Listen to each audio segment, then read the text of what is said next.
Wait, another game jam? For those wondering, a game jam is basically an event where you make a full game in a super short time and compete with other people. I've made a bunch of these videos already, but hey, I have no idea what I'm doing, but I'm making games anyway. Today is Kenney Jam 2025, with over 7,000 participants, making it the biggest jam I've ever joined. But not as big as my forehead. The theme for this game jam is power, and there are also some optional bonus challenges. And since I'm a real gamer who loves pain, I obviously picked the hardest one, co-op, because you know, suffering is more fun when shared. So I'll just grab my jam, throw out my homework, and get to work. I do some thinking, and thought, why not make a tower defense? You know, classic enemies are coming.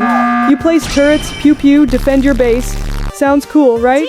But then I realized something. That would require a particle system for the bullets. And guess what? I've never touched a particle system in my life.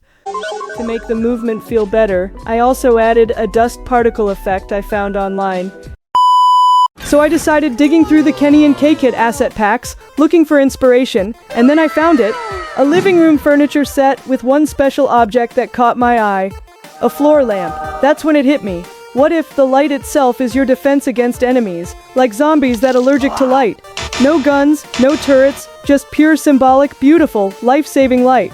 Also, way simpler to code, hopefully. Alright, since brainstorming time is done, time to actually code some zombies. My goal was simple. Zombies should wander around randomly, chase the player if they detect them, and run away if there's light nearby. Easy.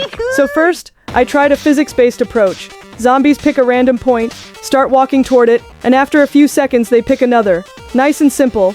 Until...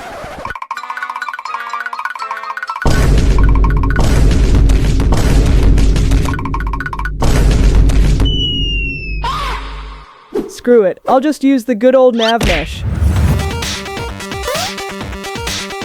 Once the zombies were behaving somewhat like zombies, I moved on to player controls. Pretty basic stuff. Player 1 gets WASD, player 2 gets the arrow keys. And for interactions, player 1 uses E, while player 2 gets the right shift key. Totally ergonomic, right? Of course, all of this needs a map.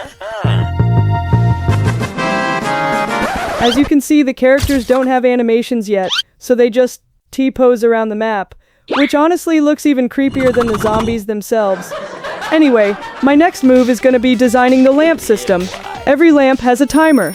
After a while it starts flickering as a warning, and then it goes out completely. The flicker is basically the game's way of saying, "Hey, you're about to die. Maybe fix this." So I made it so players can repair a lamp by holding their interact key near it. Simple. With the lamps working, I decided it was time to add something a little more chaotic. The generator. This thing is basically the heart of the game, and by heart I mean it's needy, it's dramatic, and it constantly wants attention. Here's how it works. And no, I'm not reading all that for you. You can read, I believe in you. To wrap up day 1, I added a few small details. First, an interaction icon that pops up above the player whenever they're near something they can interact with, like a lamp, the generator, or a barrel. It's a tiny UI touch, but it makes the game feel so much clearer. I also added a little twist. If the generator runs out of fuel, players can't repair any lamps. So yeah, no power means no light. No light means zombies, which means panic. And finally, I gave the two players some visual differences. Player 1 glows blue, player 2 glows red. They even have player 1 and player 2 floating above their heads, but only until they start moving, because once you're running for your life, you don't really need name tags anymore. Oh, brother, this guy's stiff! And that's day 1. Honestly, super productive. Sure, there are still plenty of bugs and placeholder assets, but the foundation of the game is finally here. Tomorrow's plan? The main objective and an airdrop system. Yeah, it's about to get even crazier. Today's all about polishing and adding extra features. Basically making the game feel less like a prototype and more like an actual game. First mission, darkness. I wanted the lamps to really matter, so I turned the scene completely pitch black. Next up, the UI. Because as much as I love chaotic gameplay, players probably need some feedback.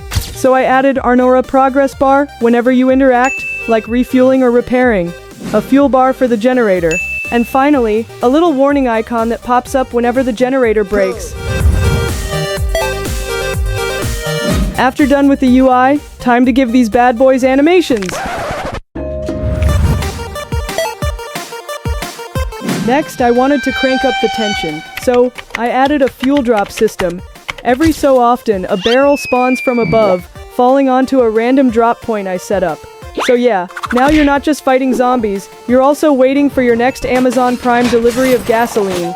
And yes, you can pick it up and pour it down to the generator, both using Interact Key. For the big finale of day 2, I worked on everything that actually makes this feel like a real game. The main menu, spawning zombies, player interactions, win and lose conditions, basically all the chaos. And of course, zombies can actually attack now. If they get too close, they stun the player for 1 second and knock them down. To get back up, your teammate has to revive you by holding Interact. To keep everything under control, I added a proper game manager. Basically the brain that decides whether you're doing great or completely doomed. You can win if you survive the night for 15 minutes. Sounds easy, right?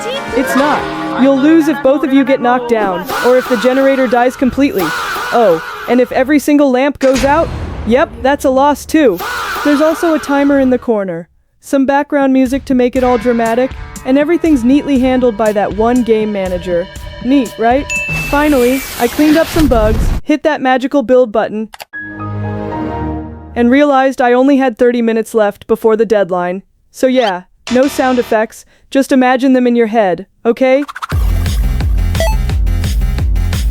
One last note, this jam was strict.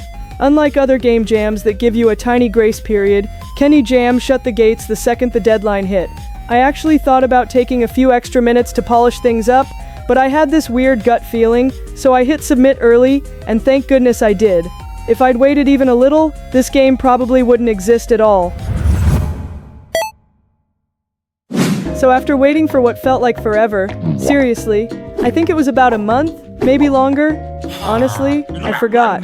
But hey, with 715 submissions, I can't really blame them. And finally, the results came out. And I was pretty optimistic that I wouldn't win. And guess what? I was right. My name wasn't there in the top 3, but that's fine, totally fine. I mean, who needs a trophy when you can have depression? Of course, what I really got was the usual experience, lessons learned, and a bunch of good memories. So yeah, that's it for this devlog. The game didn't win, but at least my brain cells did their best. Anyway, click like so my generator doesn't explode, and subscribe before the zombies find you. Thanks for watching, and I'll see you in the next video.